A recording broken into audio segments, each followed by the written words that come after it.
Okay, I'm going to try this again. This is my main pedal board when I'm playing electric guitar. Okay, now if I can keep my finger off the home button.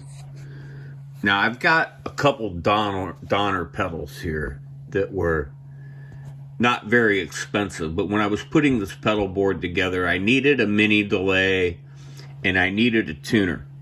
Now I just use a quick slapback, so this Donner Yellow Fall delay works just fine, and you'll hear it.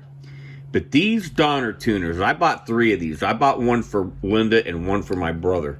And when you turn it on and you see that light, that light, you cannot mistake that on stage. All right, then I've got the TC Electronics Spark, which is just a clean boost. And you see there, it says 20 dB. This thing really increases your signal. So you don't need to turn it up very high, or it'll go from nothing to insane like in no time at all. And I've got the MXR Dynacomp Mini. Now, I've always had a Dynacomp since the mid 80s. I've always used a Dynacomp compressor, and I've had a couple of them. And this one has the attack switch, which makes the attack a little quicker and boosts the output. And I turn the sensitivity up because I kind of squish it a little bit and get the output up. Then I've got the Tube Screamer Mini. That's just a little bit of overdrive because I usually go through a clean channel. Then there's that Crybaby Mini that I told you I struggled with. There's the tuner. Then my main modulation effect is tremolo, and I bought this Ibanez tremolo to put on here. Now, I had an MXR Classic Distortion, but Wicked Fester, by surprise one time, sent me this hot plexi pedal. And it's like supposedly having a Marshall on your pedal board. It's a Joyo pedal, but it does what I need it to do, because I don't use a lot of heavy distortion, but when I need some, I've got it there, so I can use it. And then I've got my set clock down here. And it looks like the battery's dead. Yeah, no, there it is. It's 420. It says 420 on it. Okay. So that's what time. Hey, it's 420. So that's the effects board, and I use the one spot cabling. And I got most of these cables are Amazon Basic. These are really, really nice little flat-ended right-angle cables. I love these because you can get things close together with these and still get them in and out, as opposed to like these things that they're nice cables, but they're a little bit longer. And my chain runs from here, down here, comes around, goes through there, and my tuner is last. And my tuner is last because when I hit the tuner, no matter what other pedal is on, it will mute it. So it's an instant mute button. So, all right, that's my pedal board, and I made the board myself. It's got a little board nailed to the bottom here to, lift it up a little bit, not too drastic. And it's lightweight. Excuse me. I've never bought a pre-made pedal board. I've always made them myself because, way back when I started, we never even heard of such a thing as these pedal boards that you can buy now.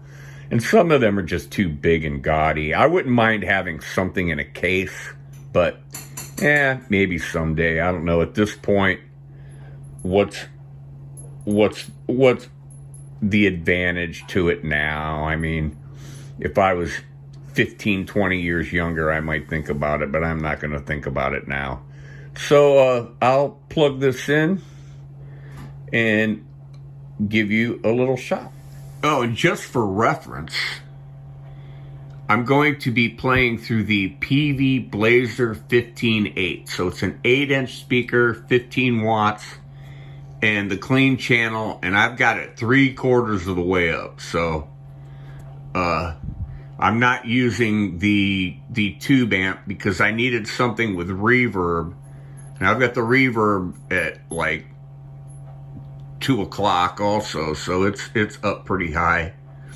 But with this pedal board, it doesn't have a reverb pedal on it, so you know, my Blues Junior or any of my other amps like a Bandit or almost any other amp I have has reverb. So that's why I brought this into and that's my vintage suitcase. Yeah, see, that's my acoustic pedal board is in that suitcase. That's where my acoustic pedal board and all my guitar chords are for playing the acoustic. But at any rate, okay, so today I've got this Telecaster with the Fender N3. Man, I always thought they were the N2. The N3 noiseless pickups. That's both of them. There's the neck.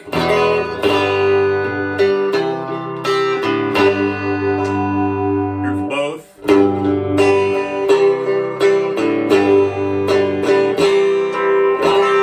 the bridge. The bridge is pretty hot.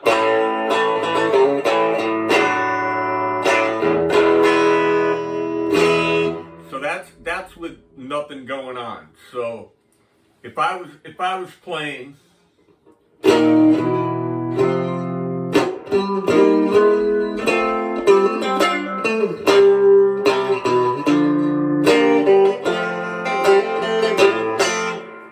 if that's not enough, well, first I'd probably turn on my delay.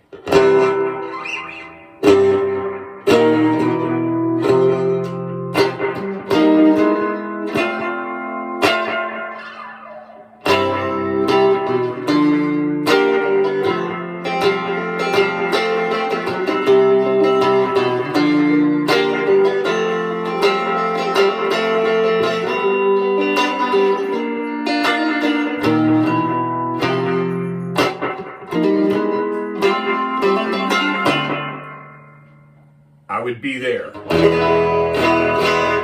If that wasn't quite enough, say in the mix and the drums were a little loud or something, I'd hit that spark. And that brings it up.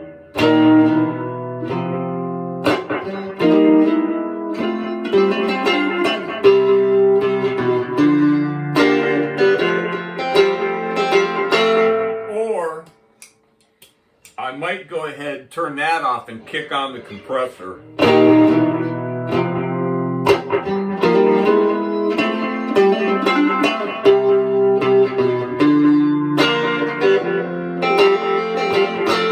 Now this song, you absolutely could use the tremolo.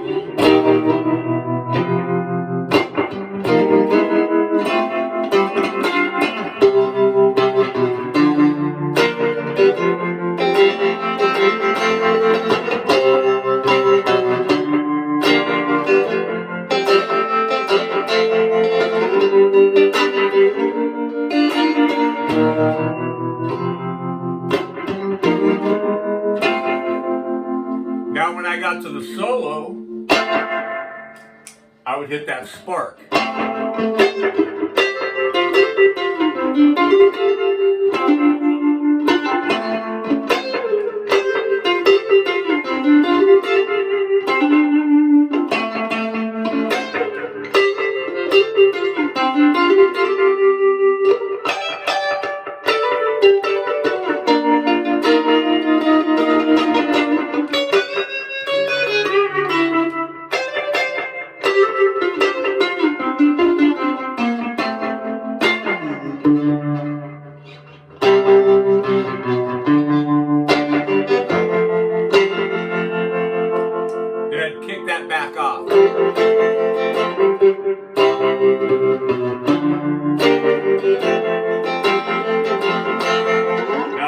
Because sometimes I might hit the tube screamer and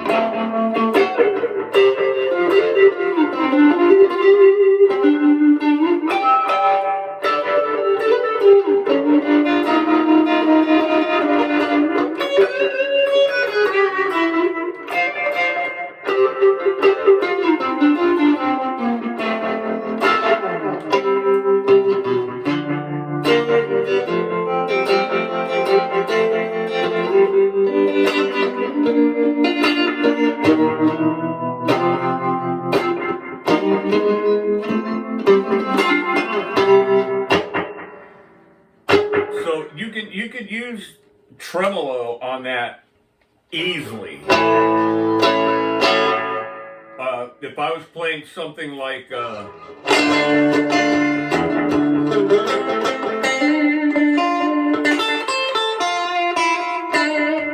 I wouldn't use the tremolo.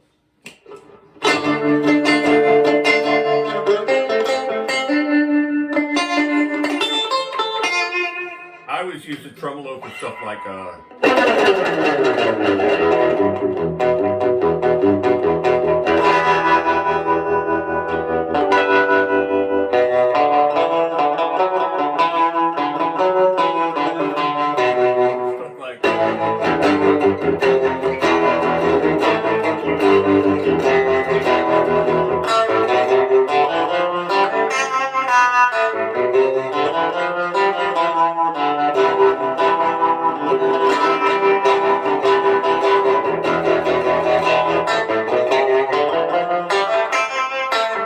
the surf stuff like.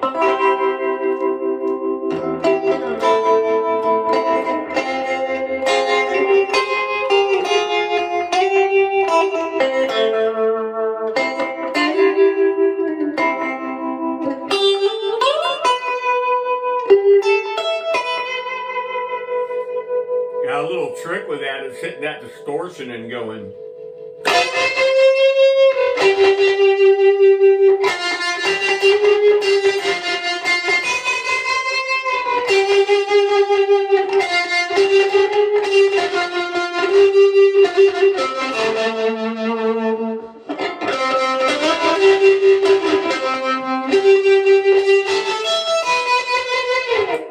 But you don't want to get too carried away with that. Maybe even the tube screamer.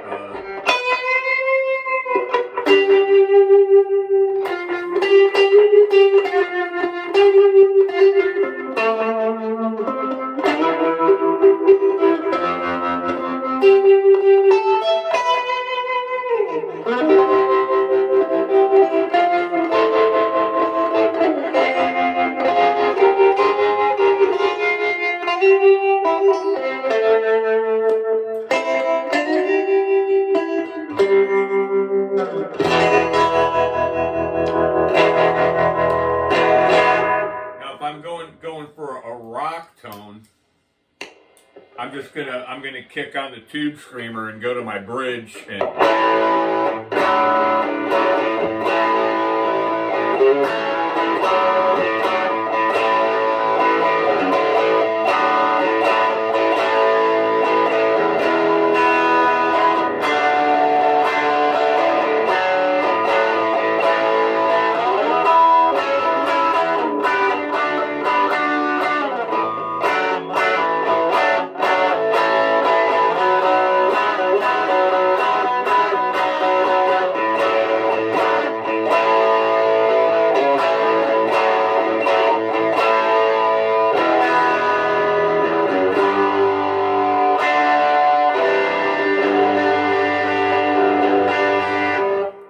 Strat player, so I'm usually going to have a tremolo arm that I use the tremolo a lot.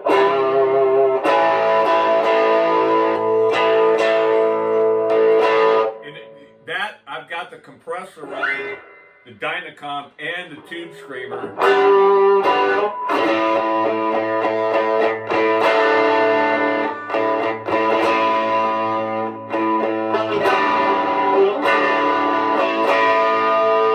Hit that spark.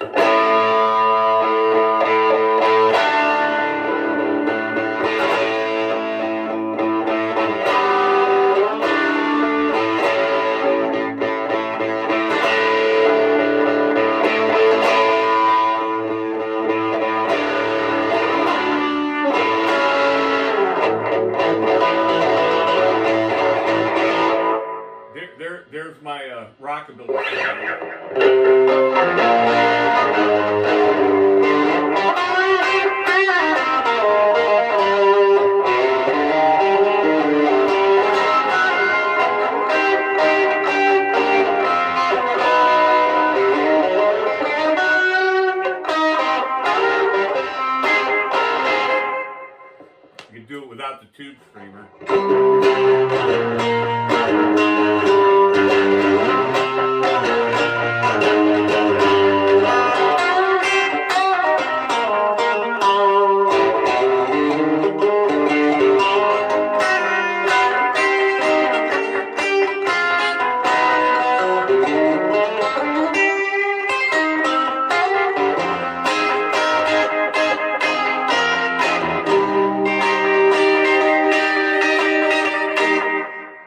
So that would be that. Now if I'm going for the heavy rock sound.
That's basically running through my pedal setup. Here's the tube screamer.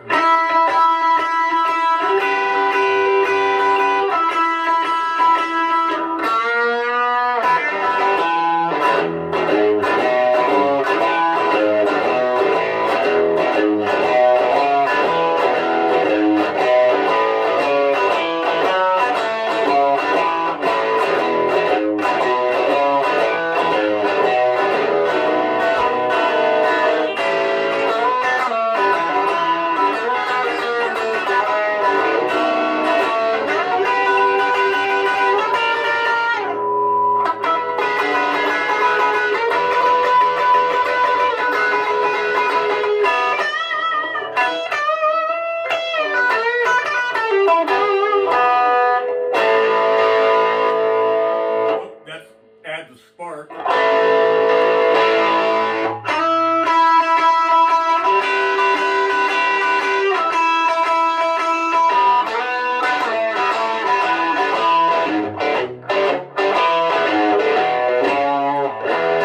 It's almost too much.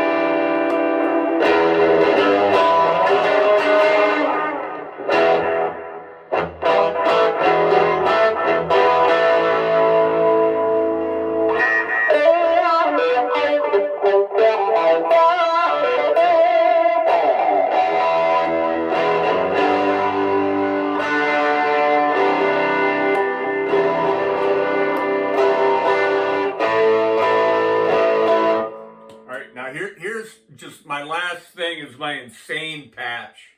Is Tube Screamer, compressor, and that hot plexi.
That's just a rundown on my pedal board, what I'd use on the electric guitar, as opposed to that Korg Toneworks, which was a pretty neat multi-effects pedal, actually. But, alright, everybody enjoy your Saturday. I hope you had a good time. Like, subscribe, check me out on Patreon, and we'll see you later.